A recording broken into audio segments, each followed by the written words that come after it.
Risotto. Ito na po yung ating risotto with vegetable. Welcome to Jolog's Antique Inyong Vlogger. Kung bago ka lang dito, please don't forget to subscribe and click the notification bell para laging updated sa mga bagong videos. Nagluluto po tayo ng risotto. So, ang ingredients po natin sa pagluluto ay 3 butil ng garlic na ni-slice, isang malaking sibuyas na ni-slice, black cheese. So, yung risotto rice, kalahati lang nito na risotto rice ang gagamitin. At chicken stock, olive oil, isang piraso na bell pepper na ni-slice, 2 piraso na carrots na ni-slice din na dice, konting karne ng baboy or mga 1/8 slice din na dice, at saka yung frozen peas and corn. Po ating ingredients ngayon sa pagluluto. So yung una natin gagawin sa pagluluto ng risotto ay mag-isa muna tayo ng so maglagay muna tayo ng konting olive oil sa palayok.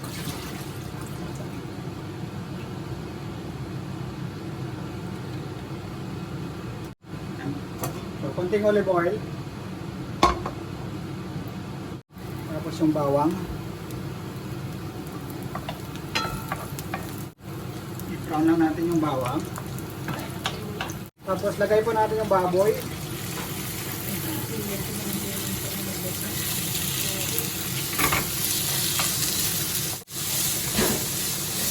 Isayin lang natin yung baboy hanggang mag-brown. Tapos pag brown na yung karning baboy, lagay na natin yung sibuyas.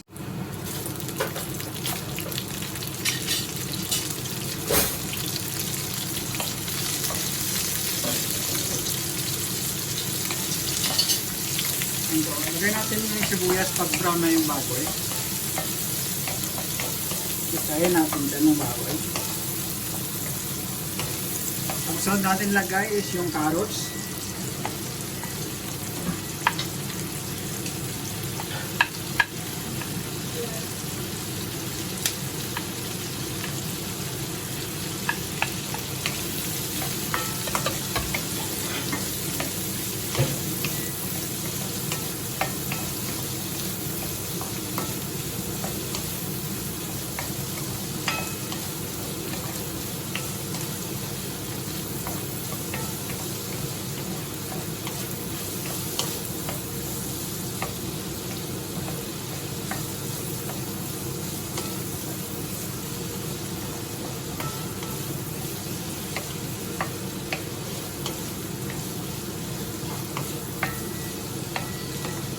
Kasi igisa lang natin yung carrots dyan.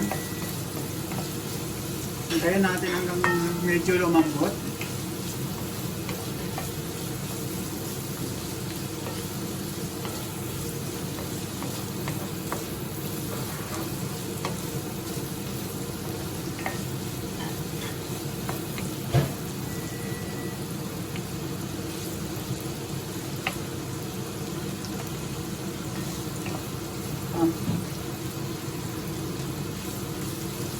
Lumambot na yung medyo hot cook lang yung carrots pala na.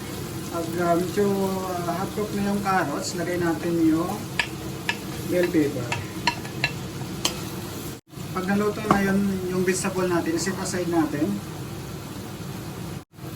So, tanggalin natin sa palayok.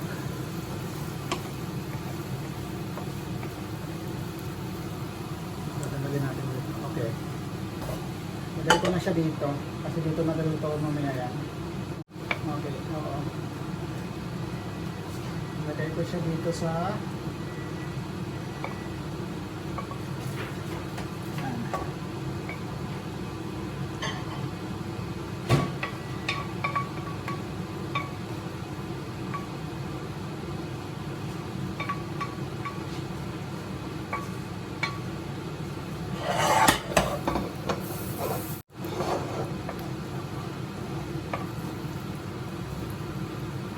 Isa tayo ulit ng bawang.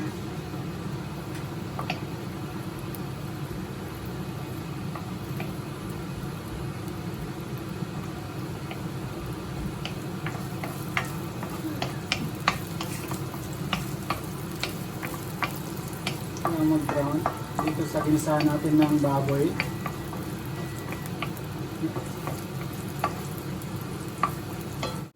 So, gisahin lang natin yung bawang hanggang mag-brown.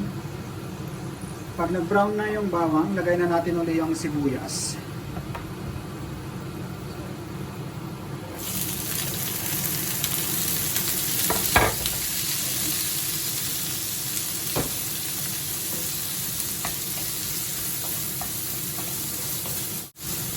So, maraming sibuyas.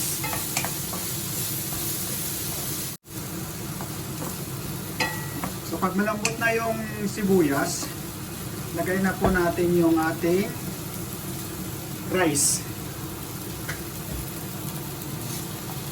Igasahin natin yung ating rice.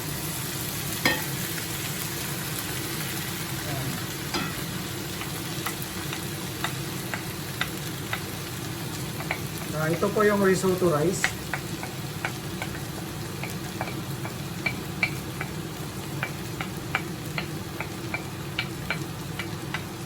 So, para yung flavor niya is mapunta sa rice.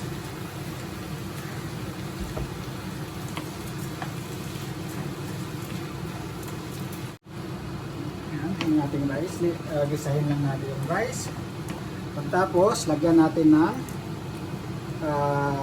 yung chicken stock or vegetable stock. Depende sa inyo kanong stock ilalagay nyo. Sa akin is yung vegetable stock. So ito ngayon ang magluluto ng rice, yung stock na to. Yan.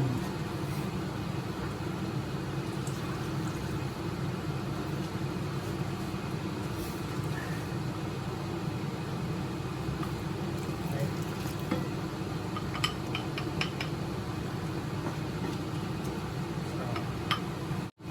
So hayaan natin hanggang maluto yung rice dito.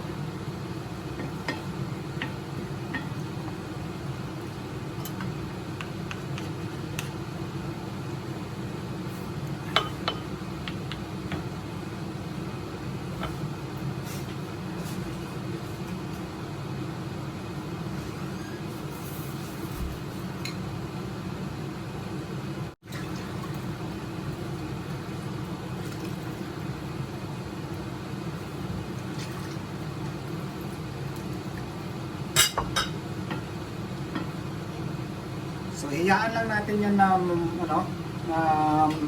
maluto yung rice. Takpan natin.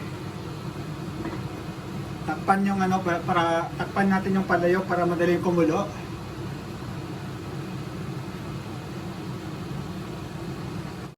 Pag kumulo na yung stock, haluin lang natin para hindi pag kumulo na haluin lang natin para hindi po dumikit yung risotto rice sa palayok. Lagyan natin ng black pepper para ma-absorb. Para ma-absorb nyo dyan yung yung flavor ng rice.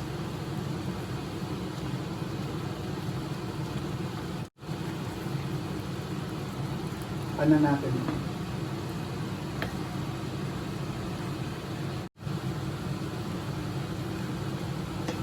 Yan, pag malapit na maluto yung rice, ilipat. Yan mo natin yung kung medyo half cook na yung rice, ilipat natin sa dito sa pot kasama yung gulay. Ito na eh. So, iwanan natin dito maluto. Ito, ihalo na natin yung sa gulay. Yung gulay natin kanina na niluto, siya lipat natin dyan.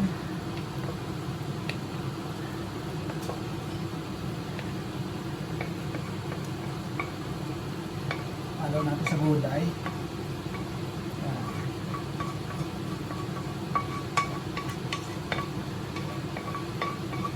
Pwede din naman dito lutuin sa pot na to.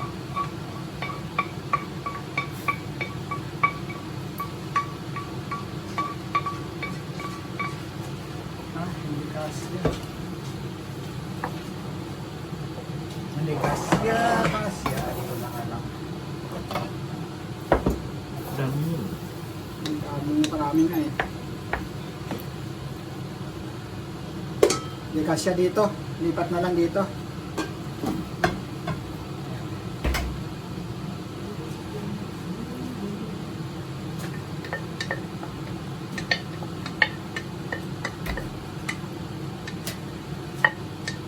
Kulang yung tubig.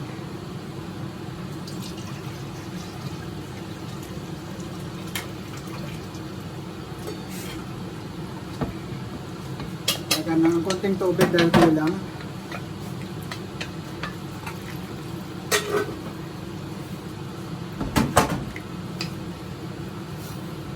Yan, hinalo na yung gulay. Saka konting tubig.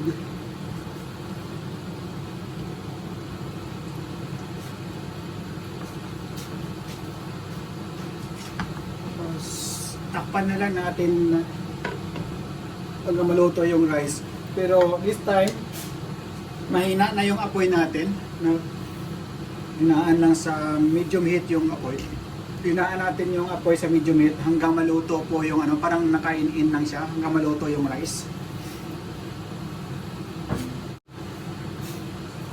Halo-haloin lang siya hanggang para hindi po ano, hindi dumikit sa palayok. Dapat kanina lutuin ko do sa ano, sa pot, kaso lang hindi makasya kaya binalik ko na lang dito. At estimate nyo lang po yung tubig na pag kulang yung tubig, dagdagan ng konti. Kasi estimate nyo lang yung tubig niya. Yung sa rice, dapat maluto yung rice.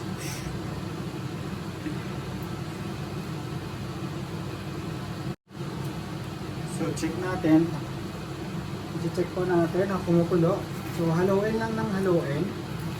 Kasi para hindi dumikit. Kasi mahirap pag dumikit sa palayok.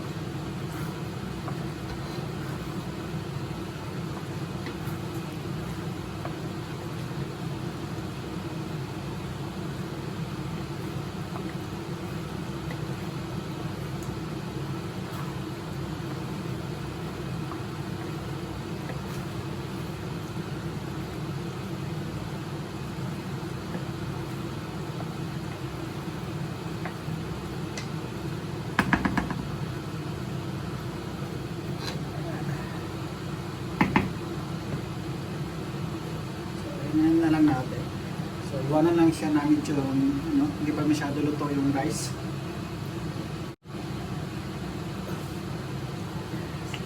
Halo-haloin lang.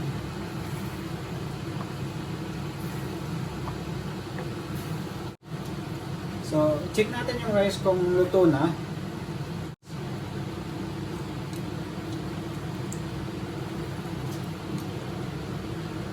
So, medyo luto na yung rice.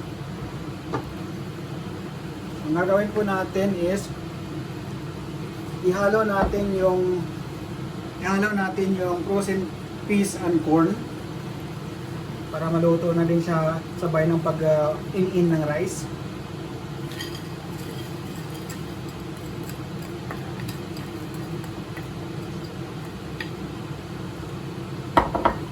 Ayan ha.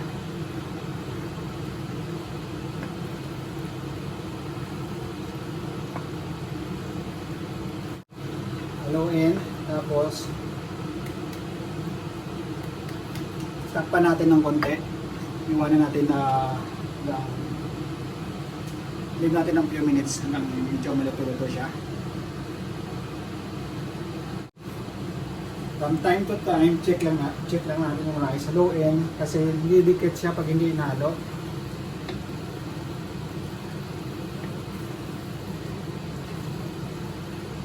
Malapit na maluto.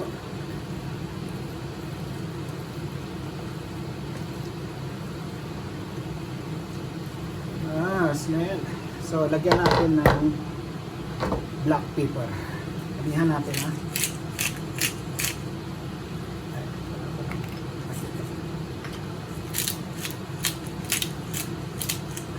Yan.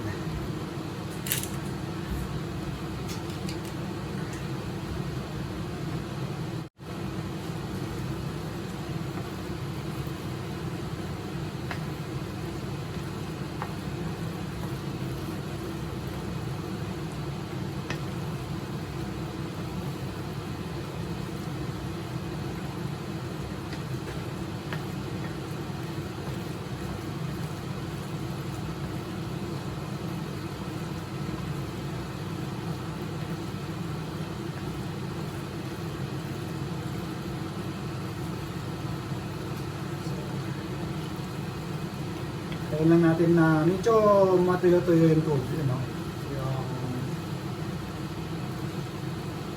Yung try ng konti. Luto na siya.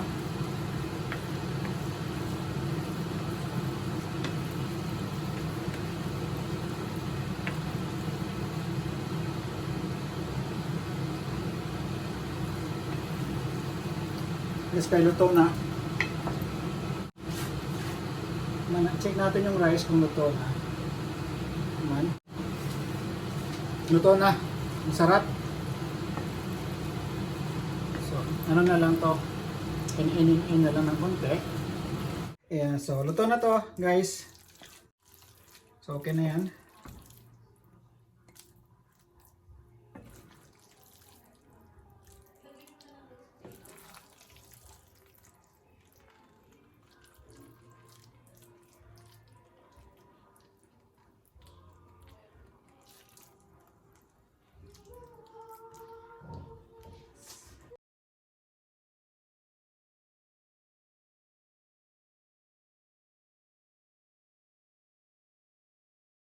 Risotto. Ito na po yung ating risotto with vegetable.